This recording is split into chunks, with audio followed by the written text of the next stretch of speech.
je me demande souvent, est-ce qu'un jour mon peuple s'en sortira avec tant de richesse et d'abondance?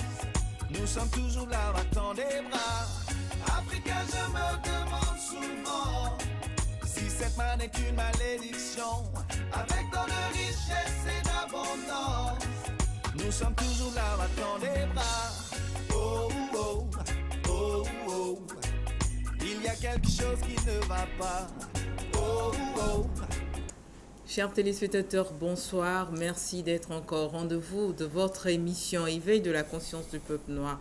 Ce soir, il va s'agir encore d'un nouveau thème que nous allons aborder.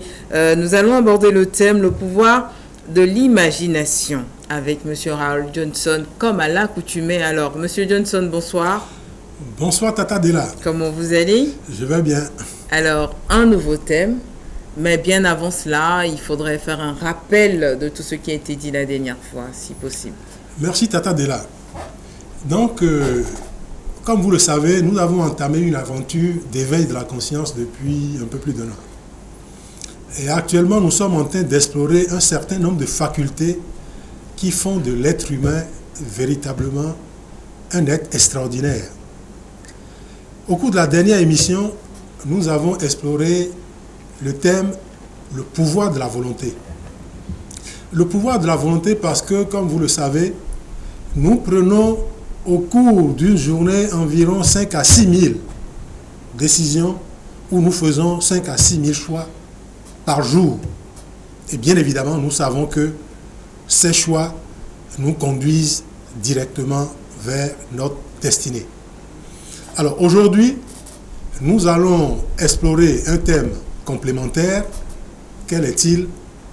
Le pouvoir de l'imagination. Alors, le pouvoir de l'imagination, c'est le thème que nous allons aborder ce soir, bien évidemment. Mais ce thème va être développé sur plusieurs thèmes ou sur plusieurs angles, voilà. Absolument. On parle de l'imagination, oui, on parle de l'imagination qui va être abordée sur 4 points. 4 points essentiels dans cette émission. On aura en première partie, qu'est-ce que l'imagination? En deuxième partie, quels sont les freins qui empêchent le développement d'une imagination puissante? En 3, quel processus à mettre en œuvre? Et en 4, quel intérêt pour les Africains du 21e siècle? Voilà les 4 aspects que nous allons développer de la chose. Monsieur Johnson, dites-nous, le pouvoir de l'imagination, qu'est-ce que c'est concrètement? Oui, comme nous le savons, nous savons qu'aujourd'hui que l'essentiel du pouvoir de l'être humain réside dans son esprit.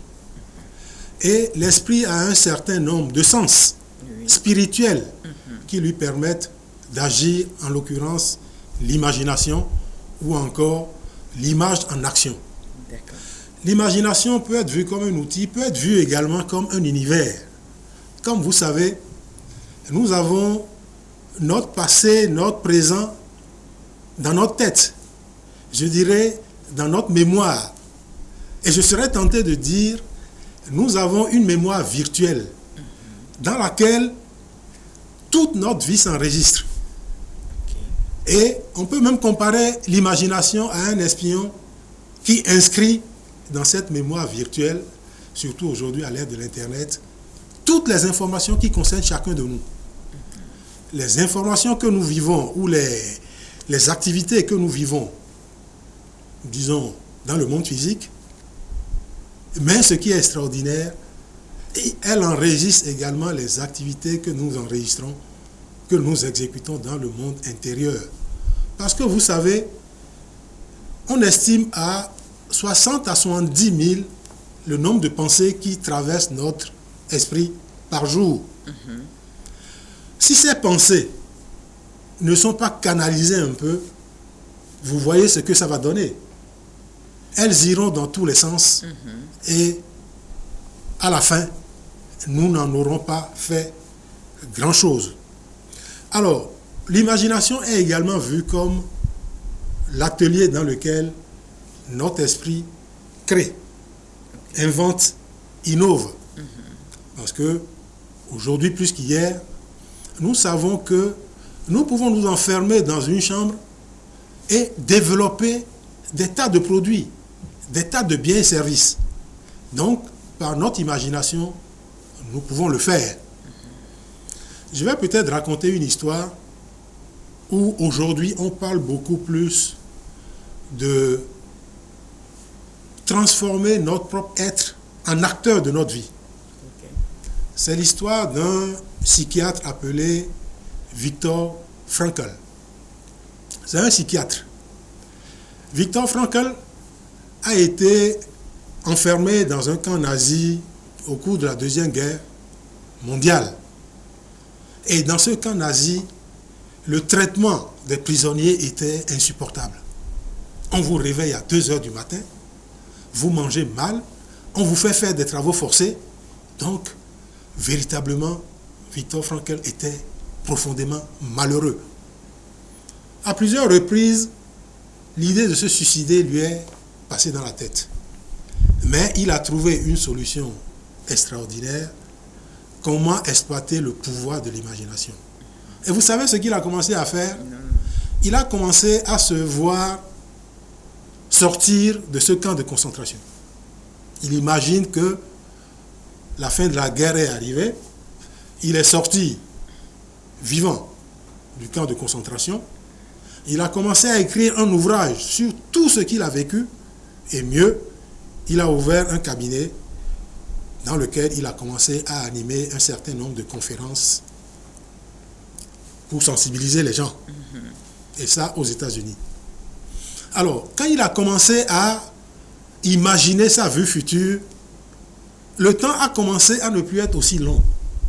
Parce qu'au départ, quand vous vous levez à 2 heures du matin et que vous devez peut-être vous coucher à 21 heures, le temps est interminable. C'est vrai. Mais dès lors que vous commencez à avoir une activité Qui vous occupe. qui vous occupe de façon imaginaire, de façon virtuelle, vous commencez à passer le temps. Et même les activités les plus pénibles qu'il ne supportait pas, il a commencé à les supporter. Parce que même en les faisant, il s'imagine sur un podium en train de parler à un parterre de personnalités et ça diminue pratiquement de 90% ses peines. Donc aujourd'hui, à l'ère de la mondialisation, chacun de nous peut prendre sur lui de créer l'acteur qu'il veut être dans sa vie, quelles que soient les difficultés qu'il a vécues par ailleurs. Parce que, comme on le dit, notre vie est un livre. Jusqu'à aujourd'hui, nous avons écrit un certain nombre de chapitres. Nous pouvons décider dès à présent d'écrire les chapitres qui vont venir. Les écrire en imaginant ce que nous voulons que cela soit. Et ce que nous comprenons profondément aujourd'hui, qui est formidable, c'est que si nous ne changeons pas notre façon de penser, notre façon d'orienter notre imagination, la vie que nous sommes en train de mener risque de se reproduire encore et encore dans le futur.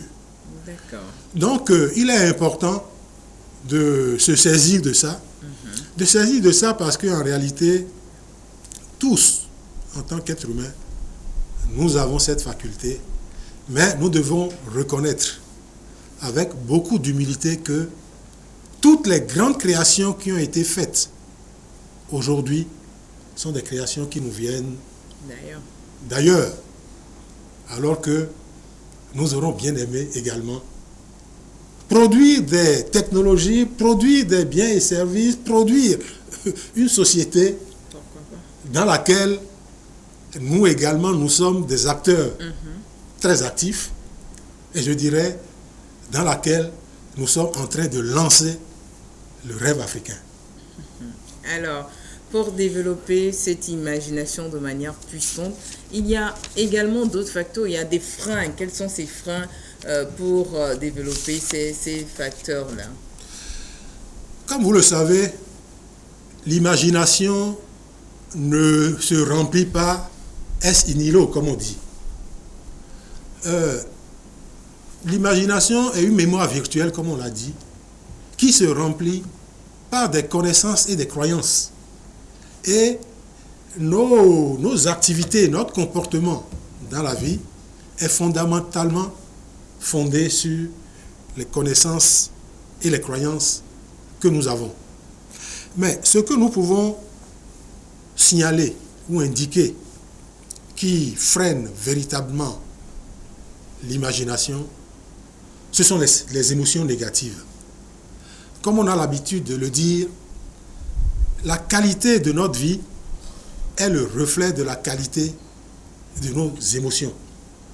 Si nous avons des émotions négatives, avec la meilleure volonté, notre vie risque d'être négative. Et c'est quoi les émotions négatives? C'est la peur, c'est la crainte, c'est la jalousie, c'est la haine, c'est la colère. Toutes ces émotions ne sont pas de nature à libérer une imagination puissante. Ensuite, le deuxième frein que l'on peut citer est que, en réalité, il est important pour l'être humain d'avoir une vision de long terme. C'est vrai, on nous invite de plus en plus à vivre dans l'instant présent, mais on ne peut vivre correctement dans l'instant présent que si les bases qui soutiennent cette vie sont mises en place. Et ces bases, c'est entre autres une vision de long terme fondée fondamentalement sur des lois et principes, je dirais, élevés, des valeurs morales, des qualités psychiques. Parce que sans des valeurs morales, la société se transforme très vite en jungle, où pas de loi. Chacun a envie de piétiner l'autre. Donc les valeurs morales sont importantes pour avoir une imagination puissante. Alors, le troisième élément que je vais citer est l'environnement. Parce que comme on l'a dit, l'homme ne se crée pas, ne se fabrique pas tout seul. dans un milieu donné. Ah, il se fabrique dans un environnement donné.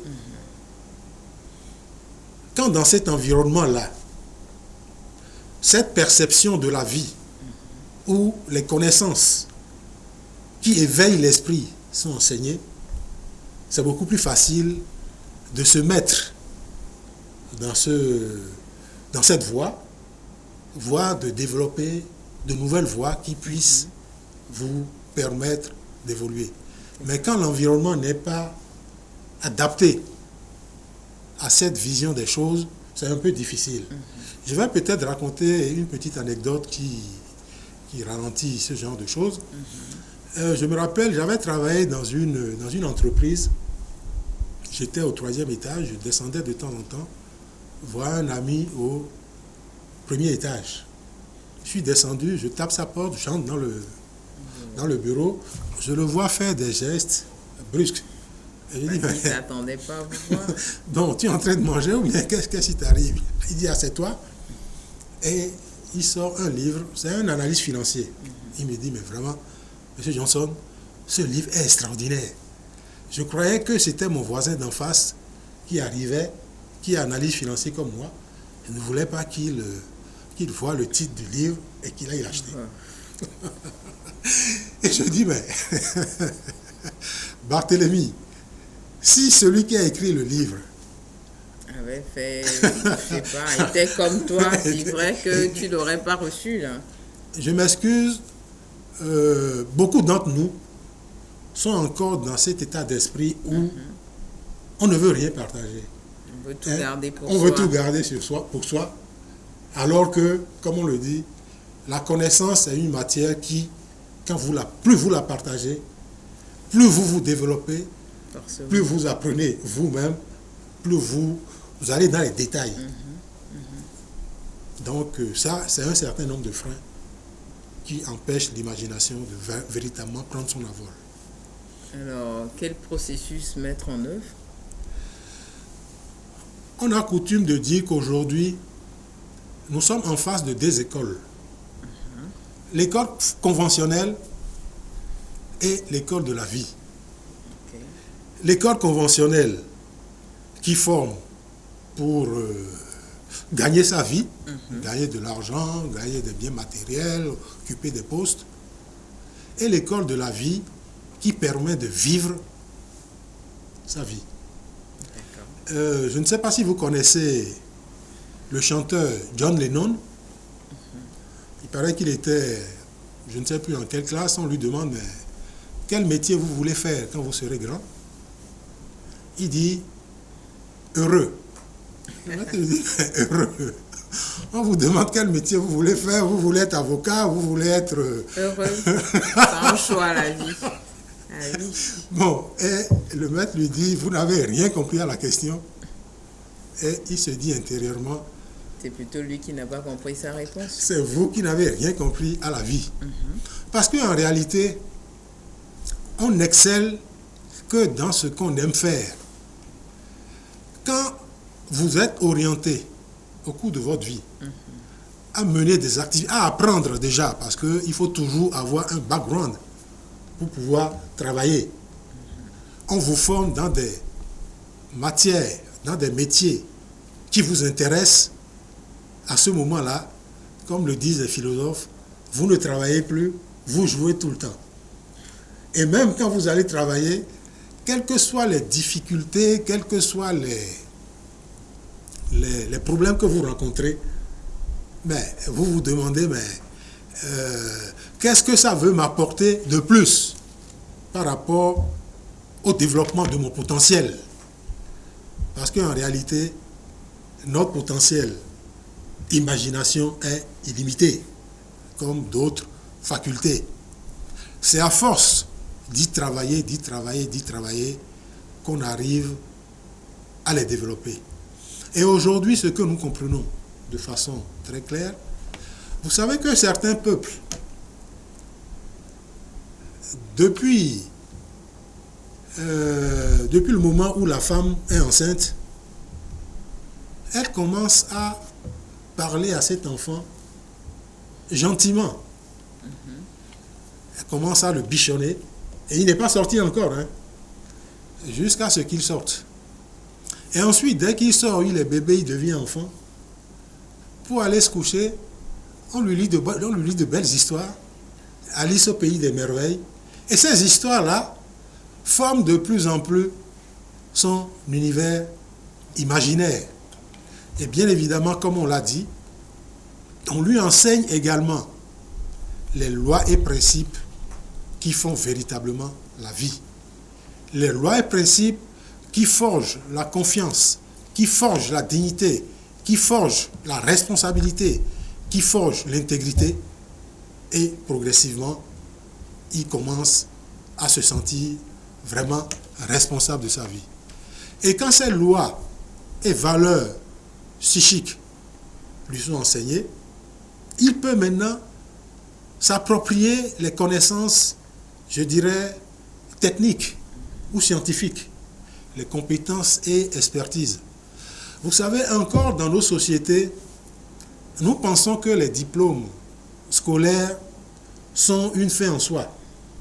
Alors qu'aujourd'hui, nous comprenons de la manière la plus profonde que vous pouvez avoir 100 doctorats et ne pas être capable véritablement de mener une vie équilibrée. Ce qui permet de mener une vie équilibrée, c'est la qualité des émotions qui vous animent. Et tant que l'école ne mettra pas un accent particulier sur le développement, je dirais, de ces qualités, de manière à ce que les élèves fraternisent mieux, solidarisent mieux, se sentent, aient des compassions les uns pour les autres, et bien évidemment, aient envie de travailler ensemble pour grandir ensemble. Tant que ces formations ne seront pas données, et ces formations se donnent au cours de l'enfance et de l'adolescence, mais fondamentalement, c'est au niveau de l'âge adulte que l'homme prend sur lui de les cultiver de façon personnelle. Vous savez pourquoi? Les cultiver de façon personnelle parce que, encore une fois, notre conscience est comme un iceberg. On voit la partie visible, Mais la partie invisible, on ne la voit pas. Ou, donnons un deuxième exemple, c'est comme un arbre. Vous voyez un bel arbre avec un tronc très haut, avec des fleurs, des fruits. Mais cet arbre tient tout simplement parce qu'il a des racines profondes qui lui permettent de se projeter.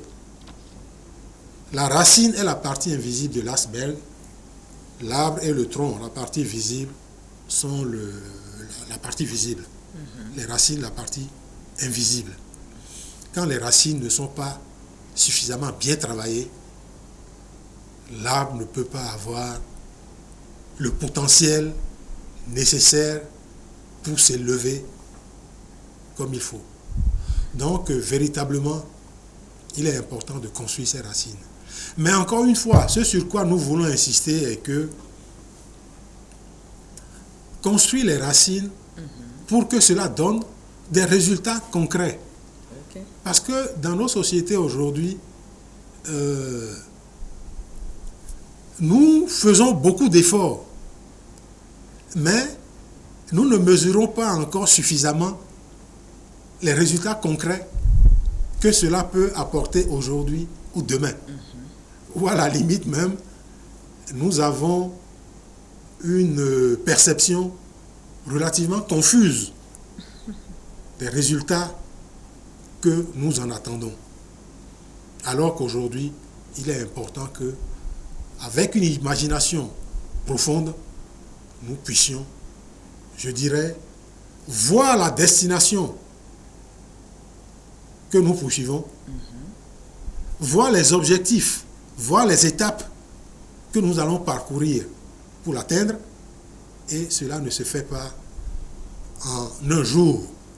Comme vous le savez, au départ, comme tout projet, c'est nébuleux, c'est ténébreux, mais à force d'y travailler, de faire des recherches, d'acquérir des connaissances, des croyances, de développer, de s'inspirer de ce qui est fait, vous commencez à percevoir la destination en noir et blanc, et à force de continuer à travailler, vous le voyez en couleur.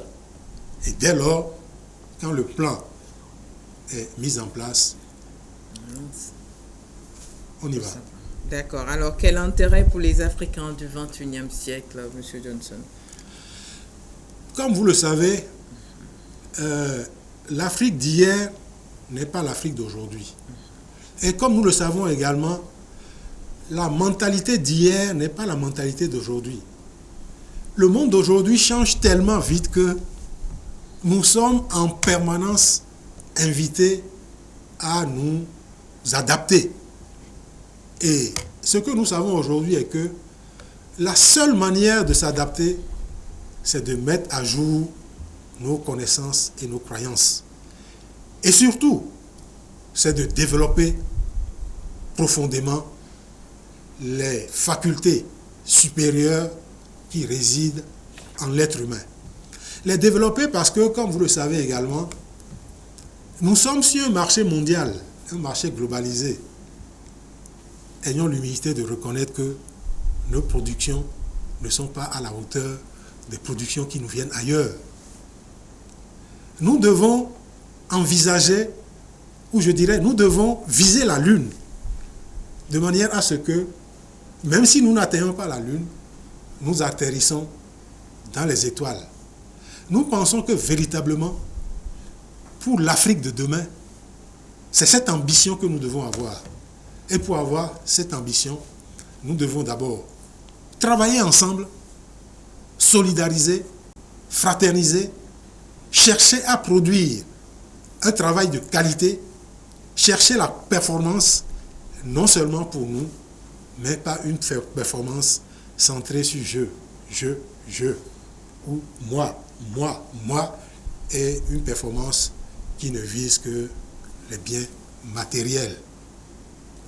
Aujourd'hui, plus qu'hier, la plus grande richesse de l'être humain réside en lui. Et cette richesse est prioritairement la puissance des principes et lois qui le guident.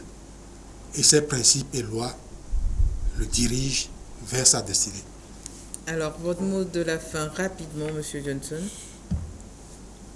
Chers téléspectateurs, comme vous le savez, nous vivons dans un monde ambigu. Un monde dans lequel les Africains que nous sommes avons toujours été taxés de pauvres, de précaires, de consommateurs. Certains vont jusqu'à dire que nous sommes des consommateurs, nous ne produisons pas parce que nous ne lisons pas beaucoup. Nous pensons que ça, c'est une pensée qui est dépassée. Mais aujourd'hui, nous avons la responsabilité de prouver par nos actes, par nos actions, par nos œuvres, que la mentalité d'aujourd'hui, nous pouvons l'acquérir et nous allons l'acquérir. Et la mentalité d'aujourd'hui, vu le retard que nous avons, nous invite à 2 fois plus de travail. Et ce travail, surtout un travail spirituel ou un travail sur les facultés de l'esprit, je dirais c'est un travail difficile, mais heureusement un travail accessible. D'autant plus accessible parce que nous nageons dans un océan d'informations, dans un océan de connaissances. Bien évidemment, il y a des connaissances qui ne valent rien du tout, mais heureusement, il y a des connaissances qui peuvent profondément nous nourrir. Donc cette nourriture susceptible d'éveiller notre conscience, susceptible d'éveiller nos facultés supérieures, nous avons le devoir de les cultiver. Je vous remercie. Voilà, merci à vous, M. Johnson. Alors que chacun essaye de développer son pouvoir au niveau de l'imagination pour pouvoir réaliser de grandes choses, tout simplement. Bonsoir, chef. Bonsoir. Afrique, je me demande souvent, est-ce qu'un jour mon peuple s'en sortira avec tant de richesse et d'abondance? Nous sommes toujours là, battant des bras. Africain, je me demande souvent si cette manne est une malédiction. Avec tant de richesse et d'abondance, nous sommes toujours là, battant des bras. Oh, oh, oh, oh. Il y a quelque chose qui ne va pas. Oh, oh.